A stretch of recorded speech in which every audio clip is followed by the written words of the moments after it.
Naughty Dog. Naughty Dog was the first studio I ever truly cared about when it came to video games. And that's because the video games they made during my time of growing up. Crash Bandicoot, Jack and Daxter. Oh god, I love Jack and Daxter. The Uncharted series was fun, okay, but it made me miss the goofiness of Jack and Daxter, even though it had the silliness. And then Last of Us came out, and I'm like, you know what? I see the direction they're going for, but I do miss what Night Dog used to represent. And then the PS4 came out, and they brought, they're still doing The Last of Us remasters, and then the first of many remasters, by the way. Then they brought on another Uncharted. Usually, I always saw Night Dog specialty was every time they did a new console, they would bring a new form of IP to it. PlayStation 1 was Crash Bandicoot, 2 was Jack and Daxter, 3 was Uncharted, and I guess 4 you could say it was The Last of Us, which I guess in a way it was. But was it? But then the PS5 came along, and then it was nothing. Well, I guess we're getting this new one, which I do not care for. And it's because of one reason, one person. You know why. You know what I'm about to say here. Neil Druckmann, or as I like to call him, and many others do, Neil Cuckman. This dude, if you don't know his story, he's been at Naughty Dog pretty much almost since day one. Neil Druckmann's been there for a long time, but he's always been in the background, a supporter. He's always been there, but never the leader. You ever hear those stories long ago about a kingdom, and there's a great king, but they always had this annoying brother or uncle that was there that you knew who was not made or fit to rule the kingdom, but was there because they were handy, helpful, but they were never meant to rule the kingdom. But as time goes on, he outlives everyone, whether by age or certain other things that happen. Either way, they unfortunately go to power. They rule the kingdom, and everyone's thinking they could do a good thing. They have good ideas, but to only realize that those ideas were curated by everybody else that once was there in the kingdom, but now they're all gone. They're all gone. And it's just him, drunk on power, sees himself in a higher place than he thinks he is. And now the kingdom is in trouble. It's on its last leg. Because after The Last of Us Part 2, and The Last of Us Part 2 really screwed over Naughty Dog. It ruined it. You can tell it was forced. Even at the Game Awards, people knew that this was going to win Game of the Year, even though it did not deserve Game of the Year. It won it because it had to win it. It was paid to win, baby. Even the character that he created, Abby, won Character of the Year. You can tell that this was forced, that this was botched, this was rigged. Everyone can tell it. Everyone could feel it. It could have been at least Ghost of Tsushima or something, but nope, it was The Last of Us Part 2. Even though it caused its sales to go down, Naughty Dog's name to go in the toilet, despite what they try to say, what they try to cover up. And for many years, their excuse they could always fall back on is the fans, the gamers, which is weird. It's weird how you blame the fans for your franchise falling, but you create your franchise. Your franchise stands because of your fans, which is something that they have forgotten. Just like with politicians, they forget that the reason why they are in their positions is to work for us.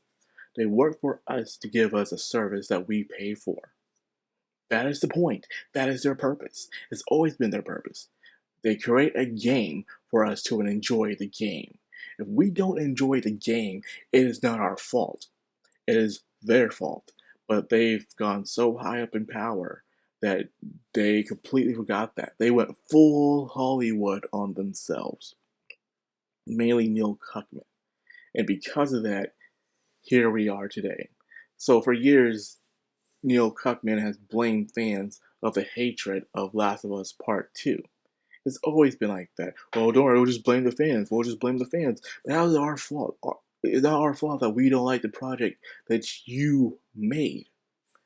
If we don't like it, that's not our fault. It's your fault. It's like, I swear, only in the gaming industry where a product can fail and still succeed, and they'll blame the fans. And only in the gaming industry, which is why I really, in my way, do look at down the gaming industry for how it does its practices. It's really ridiculous when you think about it.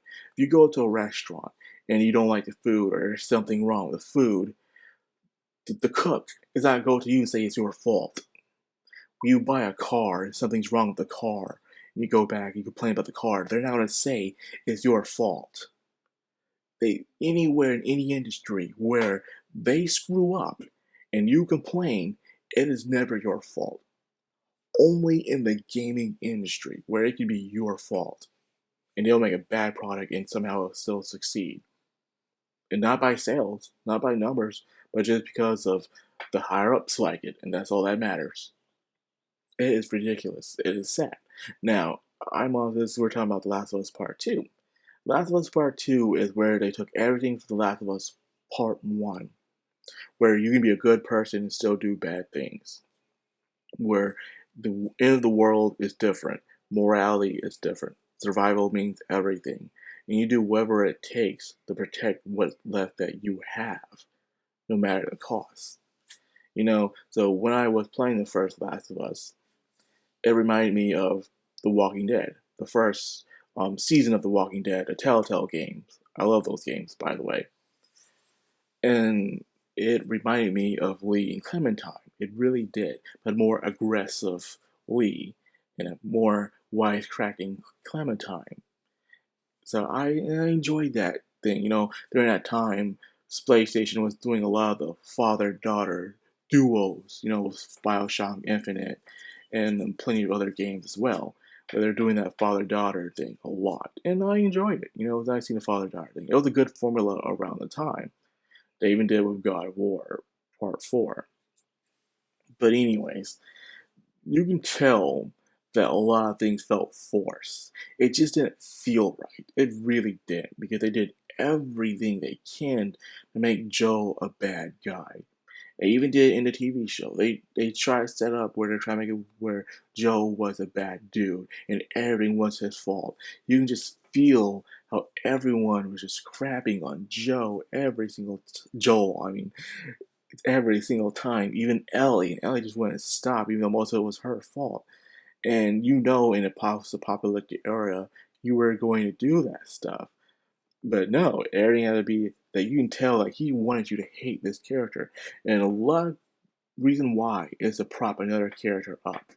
I don't know why, but in this modern age, where you have a female character that's new to the franchise, in order for these people to prop them up, they always gotta beat another character down that's very beloved. They do it every single time they introduce a new female character.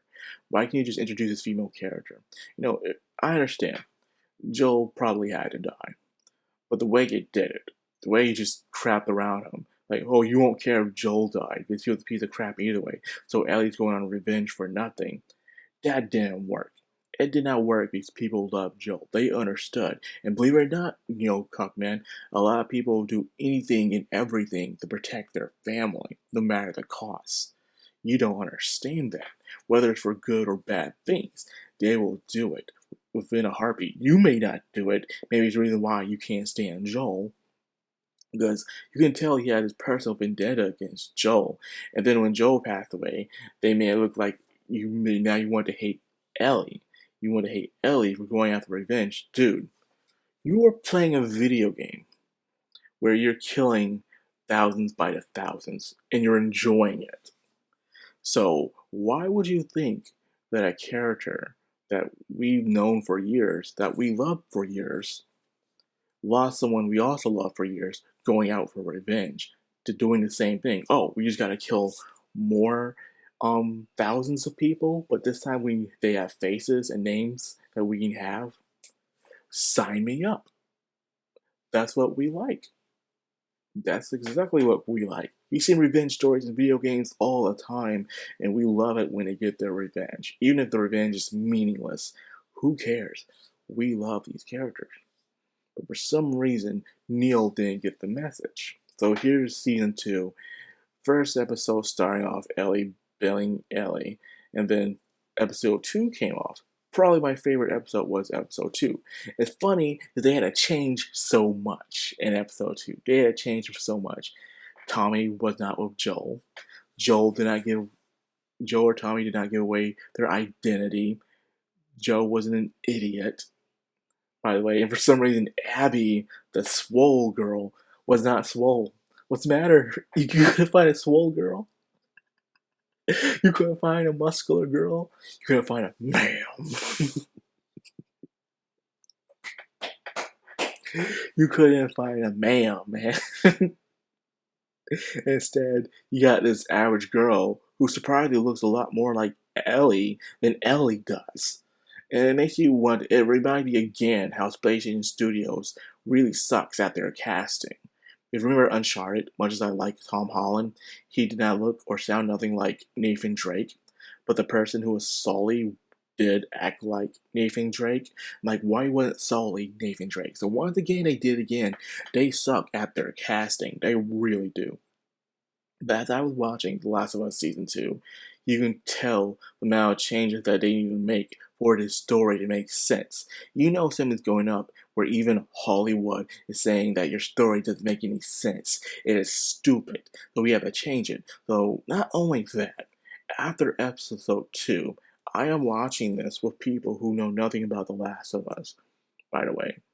And they all love Pedro Pascal. They know nothing about him, what he does online, so they don't care. Out of sight, out of mind. But they do love Pedro Pascal. So after what happened to Pedro Pascal, where they kept crapping on him, just beating him down, and then killing him off, and then to beat him down even more through the birthday episode, they were done. They were done. I was just watching the show because only my sister was watching it with me. She was the only one who wanted to watch it with me. No one else in the house wanted to watch it. They did not care. I remember when season 1 came out, everyone in the house wanted to watch it. Everyone wanted to watch this show, man. They loved it. They were on the edge of their seats. They said, hey, when does it come out? When the next episode comes out? When the next episode comes out? Season 2, nothing. We're on our phones, and we're just glancing, looking up. And we're like, we don't care. There's not many clickers, not many attacks, no chemistry, nothing. It's boring. It's dark. It's bland. It's not interesting. We see the revenge plot and we don't care. You stretch it out. And now you're trying to do it for 2 more seasons. Season 3 will focus on Abby, and who knows what season 4 will be about, I guess. But either way, this was terrible. This was god-awful. It was just, So now, the reviews are in. The critics don't like it. The fans don't like it. So who are you going to blame this time? Who are you going to blame? Gee, I wonder, who are you going to hide behind this time as a coward from your own excuses? You can't blame the fans because it was just the fans. It was the audience. It was the critics. The critics. They didn't like this. They couldn't stand this. It's not the moms at home. The moms at home love Pedro Pascal, but you got rid of them, so now they don't care. They don't want to watch it no more. You took away your star. You took away your star. Now nobody cares. And now you think this will do well for 2 more seasons? Ooh, man, you love watching this burn down. I love watching it burn down, but yet deep down inside I am sad. Because I love this. I used to love this studio. When I was doing game design in my early years of college and between college and high school, I kind of wanted to be a game designer in a way and say maybe I'll try to find a way to work for Naughty Dog someday. Probably bring back platforming back to form. Bring platformers back because Astrobot came out and everyone loves Astrobot, so people can still love platformers. But unfortunately, after I saw what happened with Naughty Dog, I'm like, oh no, I'm good. No, this was before I left college and stuff. I went to a new career path, which was a lot better for me down the road. But still, I had hopes and dreams, because that's how much I loved the studio. But now seeing what they did with The Last of Us, and seeing what they're going to do with their new game, which I do not care for. For some reason, Neil has this hard on for these unattractive girl boss characters that nobody likes whatsoever. And then they'll put the main character, the star of the game, under the bus where they have to take all the hits. It's kind of messed up, in my opinion. You know, it really is. And the main character for Intergalactic is one of the characters who died in The Last of Us Season 2. She would be the main character of that game.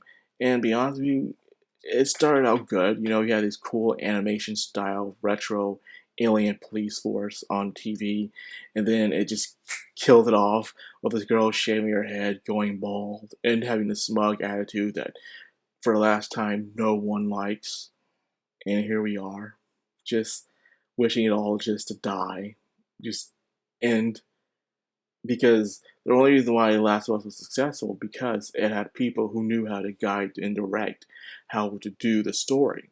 And The Last of Us Part 2 was doing at least a bit well that it could have, is because of the legacy of the first game. Now you're doing an entirely new IP that people might not care about because there's nothing you can attach to it. No Amy Hennig, no previous legacy, nothing. Just this game. This is Neil Druckmann's first standalone game that will truly judge whether or not he really has what it's got, or he's been hiding behind everybody else with true talents. We'll have to wait and see. Damn, this video's been going on long enough, but I just had to rip the show a new one. The show sucked. And that's all I got. That's all you need to know. It sucked. It's going to keep sucking. So enjoy the rest. And for some reason, they think you're going to enjoy Abby. They're not. No one likes Abby. That's all I got to say about this. The rest you'll figure out yourself.